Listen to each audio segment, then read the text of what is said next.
My name is Jemima Samuel. I'm here to tell God thank you for all that He has done in my life. I joined NSPPD November 2020. Before then, there was nothing that was working in my life. Like from my marriage to my health, everything was nothing to write home about. Before I joined, my husband has been battling with a knee injury. He's a personnel. Each time he goes to work, it's like the knee pulls out. And then he will come home, stay for like 2 weeks, and each time he's ready to go back to work, as soon as he enters the office, the knee will start again. So when I joined NSPPD, there is this friend of mine that I normally send the link to. So that particular day, I didn't really join the prayer because I didn't have data.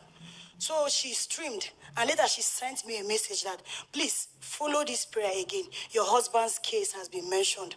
So sometime 2021, I streamed the prayer again. And then Pastor Jerry said, there's a man, each time you go to work, your knee pulls out. Each time you go to work, your knee pulls out. But if you believe in the power of God, by the power that raised Jesus from the dead, it is settled. And that was it. Before then, my husband cannot sit under the AC. But after that word, my husband even bought an AC for the house. He sleeps under the AC. If he goes to work and nothing has happened till date. And my second testimony is my health. 2020, I was attacked by a strange illness. I was just walking and then something like a cold breeze entered me. Immediately, I stopped feeling my body.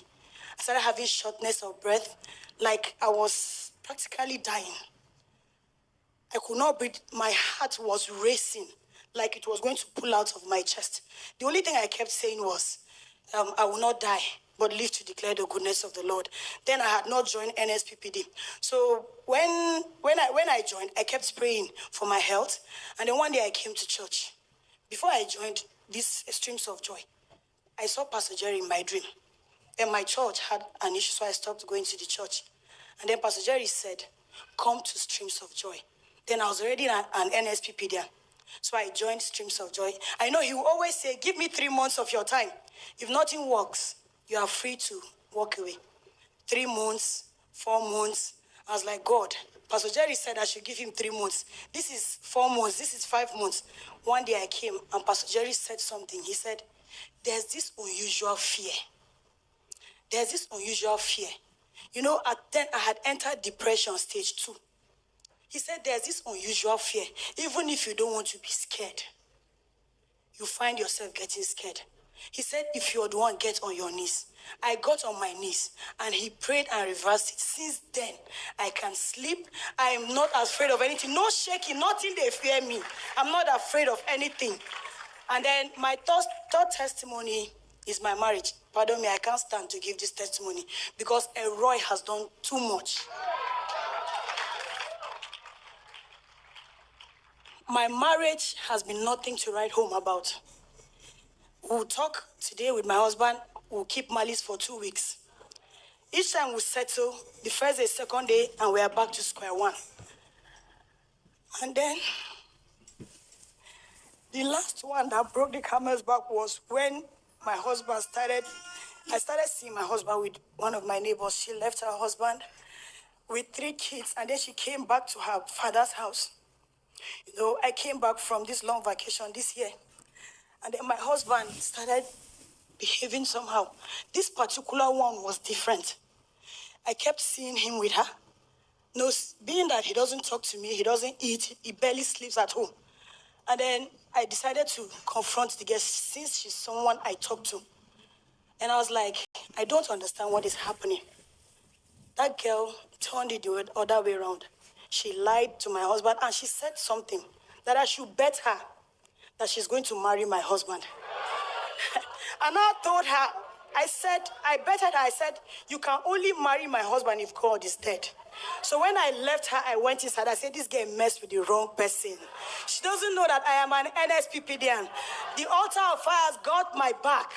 I came and I knelt down that day. I said, God, if you are truly the God that Pastor Jerry talks about, and I have seen you do great things on this altar of fire, God, go before me.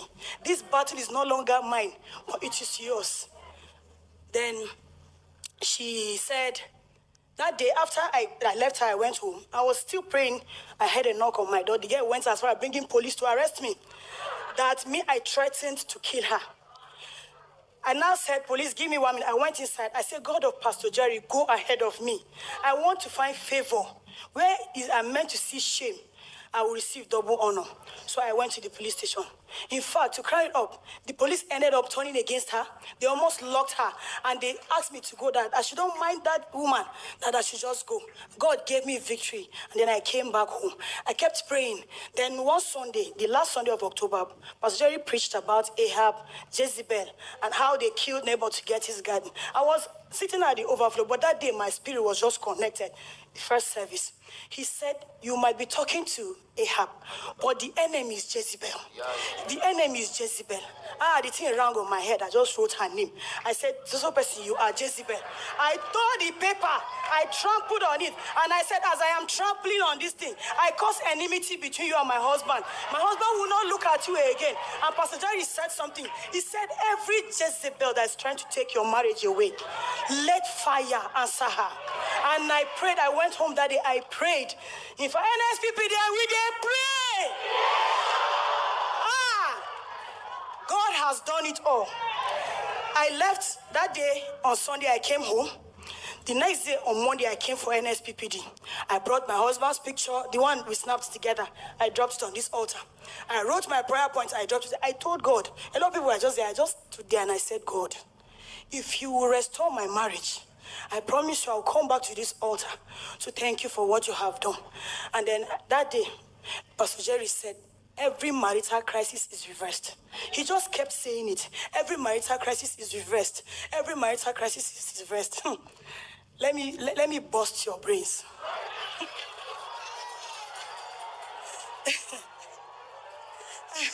How will you shout? Woo! Jesus, yeah! I came, I prayed.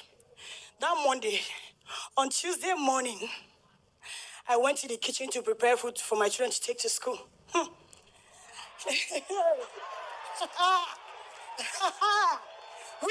pray.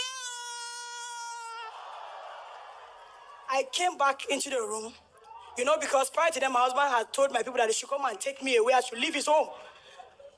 So when I entered, my husband just got up and hugged me. He never finished, oh. He never finished. That one are just icing. After hugging me, he knelt down on his knee. And then he started crying. He said, please, I'm sorry. How can you ever forgive me for all I have done? He never finished. Oh. For 5 years, each time it's festive period, we don't celebrate it together. He said that he will leave the house, go somewhere. I don't even get to see him. But this year, somebody shout this year. Last year, at the crossover, it was my husband that was telling me, hurry up, let's go for crossover. Hurry up, let's go for crossover. In fact, he booked a ride. And then we came. See, I have the video. My husband was dancing throughout the crossover. What God cannot do, what Jehovah cannot change. And then, when we left crossover, we got home. He never finished. On Monday, after NSPPD prayer, we streamed the prayer together. So my husband just went to the bed. He lied down and wept throughout the 1st of January. And he was like, this year is all about Jesus. See, I have been praying for his salvation for long, but God has done it. What God cannot do,